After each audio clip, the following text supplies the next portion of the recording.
sexual reproduction in human being. We have studied in the chapter of heredity and variation that men have XY sex chromosomes and women have XX sex chromosomes.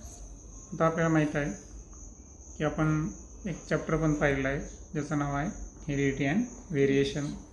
आणि यामध्ये जे human main आहेत त्यांच्यामध्ये दोन टाईपचे sex chromosome असतात, x आणि Y.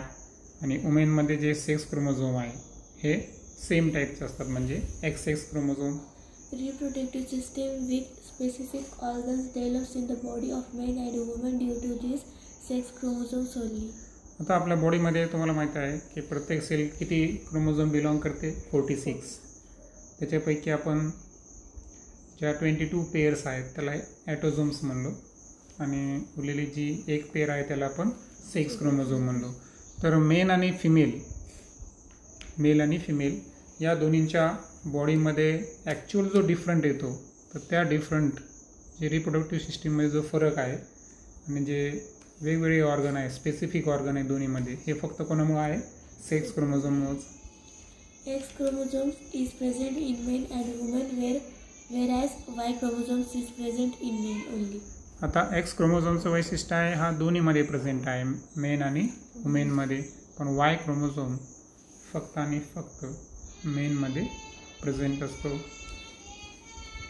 Now we shall study the structure and function of human reproductive system. Next is human male reproductive system. Male reproductive system of humans consists of testes, various ducts and glands.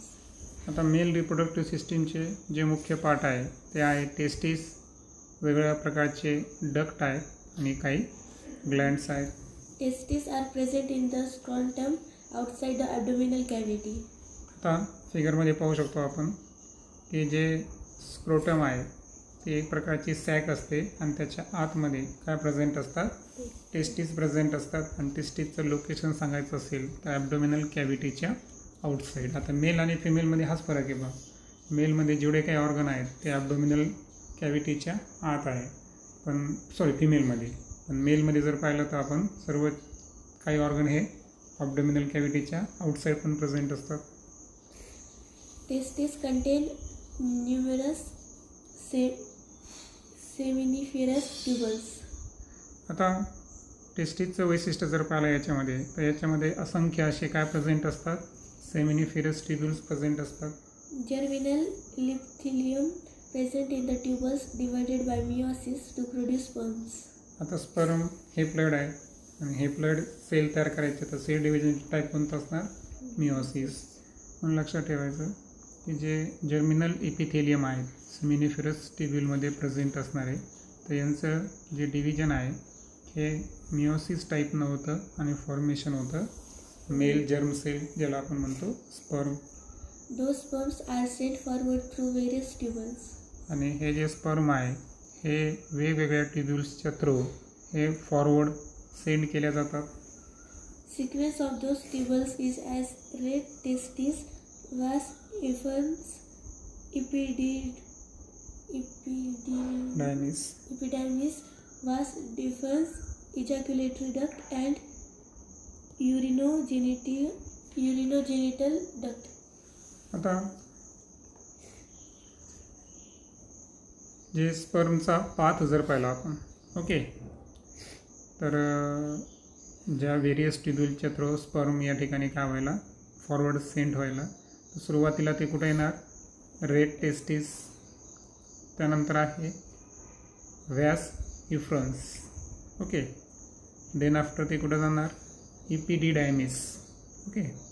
So फिगरमध्ये जर पाहिलं आपण तर इपिडिडायमिस दाखवलेलं आहे आपल्याला. त्यानंतर पुढं आहे व्यास इफ्रन्स. आता व्यास डिफरन्स पण दाखवलं ना त्याच्या अगोदरचा, सॉरी आहे का फिगरमध्ये दाखवलेलं, नाही दाखवलं, ओके.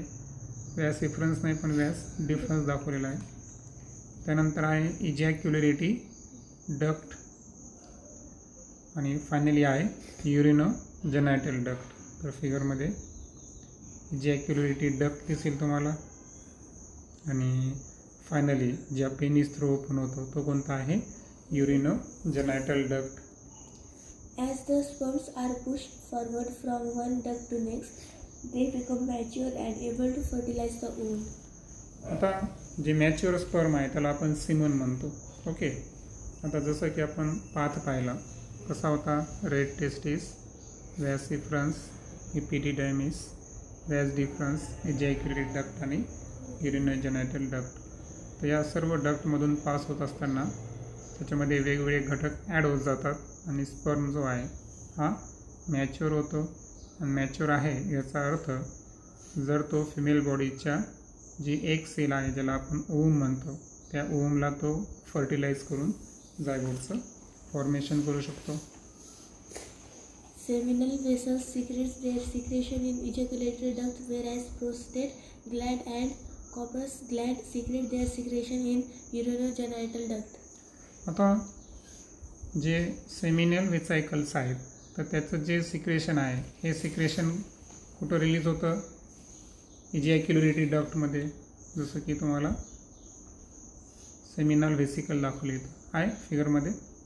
आणि याचं जे सिक्रेशन आहे हे कुठं ॲड होणार, आपण आत्ताच पाहिलं जे इजॅक्युलेटरी डक्ट होता युरिनोजेनायटल डक्टच्या अगोदर, तिथं त्याचं सिक्रेशन काय होतं, ॲड होतं, ज्याच्यामुळे स्पर्म काय होतो, मॅच्युअर होतो. आणि त्यानंतर आणखीन दोन राहिले बघा हायलाईट करायचे, प्रोस्टेट ग्लँड आणि कॉपर्स ग्लँड्स आहेत. तर हे जे प्रोस्टेट आणि कॉपर्स ग्लँड्स आहे हे त्यांचं सिक्रेशन जो फायनल डक्ट होता आपल्या स्पर्मच्या ट्रॅव्हलिंगमधला तो कोणता होता, युरिनोजेनायटल डक्ट, पेनिसच्या जवळचा, बरोबर. तर याच्यामध्ये त्याचं सिक्रेशन ते ॲड करतात. Semen is form of sperms and secretions of all these glands. आणि सांगितल्याप्रमाणे जे स्पर्म मॅच्युअर झाला अर्थातच स्पर्मपासून सिमनचं फॉर्मेशन होतं आणि त्याच्यामध्ये 3 ग्लँडचं सिक्रेशन ॲड झालं, सेमिनल वेसायकल, प्रोस्टेट ग्लँड आणि कॉपर्स ग्लँड. त्याच्यामुळे स्पर्म मॅच्युअर झालं. Semen is ejaculated out through penis. आणि जे सिमन आहे हा त्याचं जे इजॅक्युलेशन किंवा जे बाहेर पडतो मेल बॉडीतून तर हे पेनिस थ्रू बाहेर पडतो. All the organs of male reproductive system are paired except urinogenital duct, prostate gland, penis and scrotum. आता मेल रिप्रोडक्टिव्ह सिस्टीमचे सर्व ऑर्गन्स हे पेअर्ड म्हणजे 2-2 प्रेझेंट आहेत. फक्त सिंगल जे प्रेझेंट असतात ते कोणते कोणते आहे, युरिनोजेनायटल डक्ट, प्रोस्टेट ग्लँड, पेनिस आणि स्क्रोटम हे एक आहेत. आता तुम्ही म्हणता स्क्रोटम तर 2 साईड आहे फिगरमध्ये, पण ते तुम्हाला फक्त रेफरन्ससाठी हां. ॲक्च्युअल ते पेनिसच्या बॅक साईडला असतात आणि दोन्ही एकच स्क्रोटममध्ये दोन्ही टेस्टिस प्रेझेंट असतात. त्यानंतर additional information, surprising facts. Length of each epididymis is about 6 meter. आता जे इपिडिडायमिस आहे त्याची लेंथ जर पाहिली आपण तर नियर अबाउट किती असते, 6 metre. Length of a sperm is about 60 micrometer. आणि स्पर्मची जी लेंथ आहे ती आहे 60 मायक्रोमीटर म्हणजे 60 × 10⁻⁻6 metre. Such a small sperm has to cross the distance of approximately 6.5 meter while passing out of male reproductive system. आणि या रिझनमुळं स्पर्मची पाहिलं आपण मायक्रोमीटरमध्ये लेंथ आहे आणि त्याला ॲक्च्युअल 6.5 मीटर म्हणजे एका मायक्रोमीटरच्या साईजच्या वस्तूला 6.5 मीटर डिस्टन्स ट्रॅव्हल केलं म्हणजे फार जास्त अंतर झालं ते, बरोबर. आणि त्याच्यामुळं एक लार्ज डिस्टन्स त्याला ट्रॅव्हल करावं लागतं आणि त्यासाठी त्याला कशाची आवश्यकता असेल, एनर्जीची. Sperm needs large amount of energy. For this purpose, fructose is present in the sperm. आणि मग ही जी एनर्जी आहे स्पर्मला ही कशापासून मिळते, फ्रुक्टोजपासून. कारण एवढं मोठं डिस्टन्स ट्रॅव्हल करायचं म्हणजे लार्ज अमाऊंटमध्ये एनर्जी लागेल. त्यानंतर आहे human female reproductive system. All organs of female reproductive system are in abdominal cavity. आपण स्क्रोटम पाहिला होता, कुठं प्रेझेंट होता, मेलमध्ये आउटसाईड द ॲबडोमिनल कॅव्हिटी. पण फिमेल बॉडीचं वैशिष्ट्य आहे की तिचे सर्व all organs of female reproductive system हे कुठं प्रेझेंट आहे, ॲबडोमिनल कॅव्हिटीमध्ये प्रेझेंट आहे. It includes a pair of ovaries, a pair of oviduct, single uterus and a vagina. आता यामध्ये जर आपण फिगरमध्ये पाहिलं तर फिमेल बॉडीमध्ये ओव्हरीज किती प्रेझेंट आहे, 2 प्रेझेंट आहे, एक लेफ्ट साईडला आणि एक राईट साईडला अल्टरनेटली तुम्हाला आपण अगोदर पण पाहिलं होतं की जे मेन्स्ट्रुअल सायकल आहे तर अल्टरनेटली ओव्हम काय होत असतो दर मंथला रिलीज होत असतो प्रत्येक मंथला. त्यानंतर पुढे आहे ओव्हिडक्ट, बरोबर. तर ते सुद्धा दोन आहे, लेफ्ट आणि राईट. त्यानंतर सिंगल युटेरस प्रेझेंट आहे की ज्यामध्ये एम्ब्रायोचं काय होतं प्लासेंटेशन. त्यानंतर आहे वजायना जो की फिमेल बॉडीचा एक फायनल पार्ट आहे. Beside a pair of Bartholin's glands is also present. आणि या व्यतिरिक्त एक बार्थोलिन ग्लँड्सची पेअरसुद्धा फिमेल बॉडीमध्ये प्रेझेंट असते. Generally, every month an ovum is released in abdominal cavity alternately from each ovary.